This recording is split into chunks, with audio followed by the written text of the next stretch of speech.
சின்ன வயசில் லீலாவதியில் பிறந்தா ஹாஸ்பிட்டலில். அங்கேருந்து ஃபஸ்ட்டு கொஞ்சிய அவளை கொஞ்சிய அண்ணன் நான். சாரி, பாடுறதுக்கு தான் வந்தோம். அப்பாவோட சேர்ந்து பணிபுரிய நேரம் வந்தது. அப்போ வந்து நாங்கள் இன்னும் அவ்வளோ க்ளோஸ் கிடையாது. யுவன் கூட ரொம்ப அவள் கொஞ்சம் விளையாடுவா.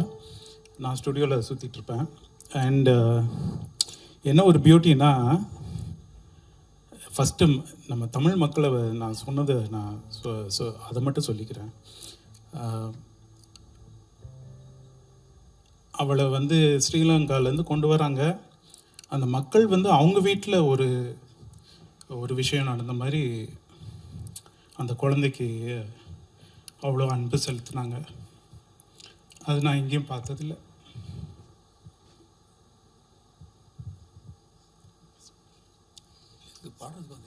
சாரி. இன்னைக்கு பிறந்த நாள் பவதாவுக்கு.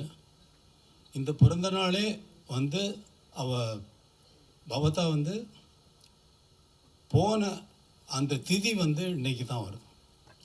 திதியும் பிறந்த நாளும் ஒன்றாக வருவது என்பது யாருக்கும் நடந்ததில்லை. இது மிகவும் ஆத்மா சாந்தி அடைந்திருக்கிறது என்பதற்கு இது ஒரு நல்ல உதாரணமாக நான் இங்கே குறிப்பிட விரும்புகிறேன். அவர் கடைசியாக இசையமைத்த திரைப்படத்தின் வெளியீட்டு விழா இங்கேயே நடக்க வேண்டும் என்று தயாரிப்பாளர்கள் வேண்டிக் கொண்டதற்கிணங்க இங்கே அதற்கு நான் அனுமதி கொடுத்தேன். இங்கே அந்த விழா நடந்து முடிந்தது. இனி பவதா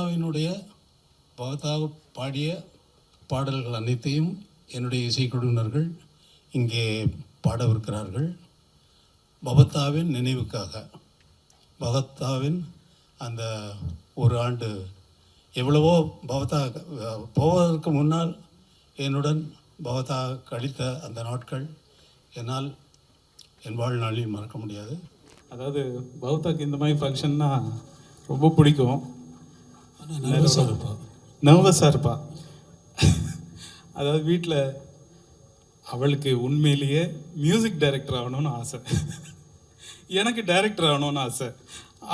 அவளை அம்மா போட்டு ஏய் பாடு, உன் வாய்ஸ் ரொம்ப நல்லா இருக்கு, நீ பாடுன்னு வீட்டில் அத்தனை பாட்டு மாஸ்டர் அத்தனை விஷயங்களை அவளுக்கு கற்றுக்கணும். சின்ன வயசில் நல்ல வாய்ஸ் இருக்குது அப்படின்னு சொல்லிட்டு அவளை எப்படியாவது ஒரு நல்ல சிங்கராக கொண்டு வரணும்னு அம்மாவுக்கு ஏதோ ஒரு வெறி. ஸோ இந்த மாதிரி போயிட்டுருக்கோம். ஆனால் அவளுக்கு மியூசிக் பண்ணணும்னு ரொம்ப ஆசை. அது எனக்கு தெரியும். அவ கூட பழகினதில் மியூசிக் பண்ணணுன்னு ரொம்ப உயிராக இருப்பாள். அது இன்றைக்கி நடந்திருக்கு. அவளோட படம் வந்து ரிலீஸ் ஆக போகுது. அவங்களுக்கு ஒரு பெரிய பாராட்டு நீங்கள் கொடுக்கணும். நன்றி, வணக்கம். எனக்கு ஒரு சின்ன பாக்கியம் என்ன கிடச்சதுன்னா, நானும் சொல்லிக்கணும், என்னோட இது பெத்தப்பா சித்தப்பா வகையில் பவதாவை மறக்க முடியாது. அவங்க மியூசிக் பண்ணுறதுல ஒரு பாட்டு எழுதினேன். பாரதி ராஜா படத்துக்கு மியூசிக் பண்ணாங்க. அதுக்கு ஒரு பாட்டு எழுதியிருக்காங்கிறது சம்மந்தப்படுத்தியிருக்கேன். அந்த ஒரு நாள் சம்மந்தம் அது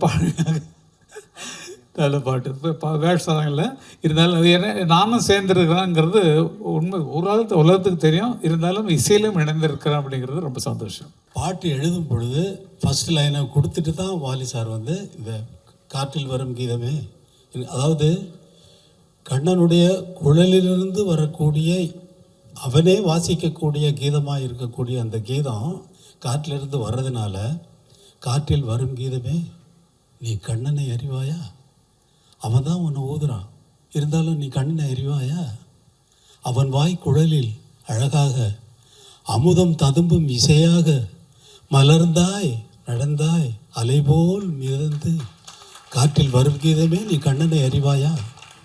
சிவபெருமான் பிறையில் வந்து நிலா இருக்குது.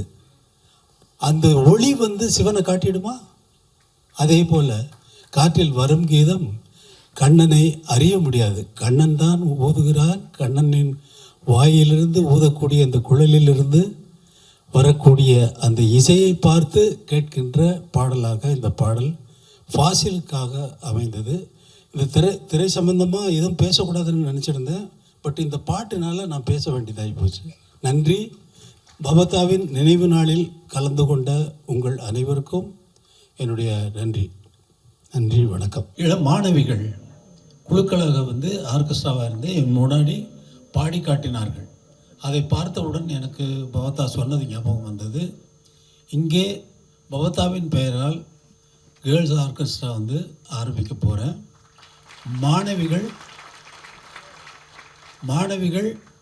சிறு பள்ளி மாணவிகள், கல்லூரி மாணவிகள், 15 வயதுக்கு மேற்படாதவர்கள் மட்டுமே இந்த ஆர்கெஸ்ட்ராவில் இருப்பார்கள் என்பதை அவர்களை மட்டும் தேர்வு செய்ய இருக்கிறேன்.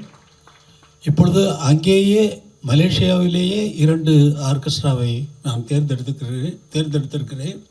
உலகம் முழுவதும் இந்த ஆர்கெஸ்ட்ரா, உலகிலிருந்து எந்த மூலையிலிருந்து வந்தாலும் இந்த ஆர்கெஸ்ட்ராவில் பணிபுரியுமாறு இசை விருந்து மக்களுக்கு என்றென்றும் அளித்து கொண்டிருக்கும் வகையிலே இந்த ஆர்கெஸ்ட்ராவை உருவாக்க திட்டமிட்டிருக்கிறோம். அது சரியான நாள் வருகின்ற நேரத்திலே நான் அறிவிப்பேன். மாணவிகள் தங்கள் பெயரும் தொடர்பு கொள்ள வேண்டிய முகவரியும் ஆடிஷன் கொடுத்து அதிலே தேர்ந்தெடுக்கப்பட்டு தான் இந்த ஆர்கெஸ்ட்ரா உருவாகும். மிகவும் சிறந்த முறையிலே பவதாவின் பெயர் என்றென்றும் நிலைத்திருக்கும் வகையிலே இந்த இசைக்குழு தொடங்கி உலகம் முழுவதும் பரவும் என்று நான் மிகவும் நம்பிக்கையோடு ஆண்டவனை வேண்டிக் கொண்டு இதை ஆரம்பிக்கிறேன், இங்கே அறிவிக்கிறேன் முதலாக. நன்றி, வணக்கம்.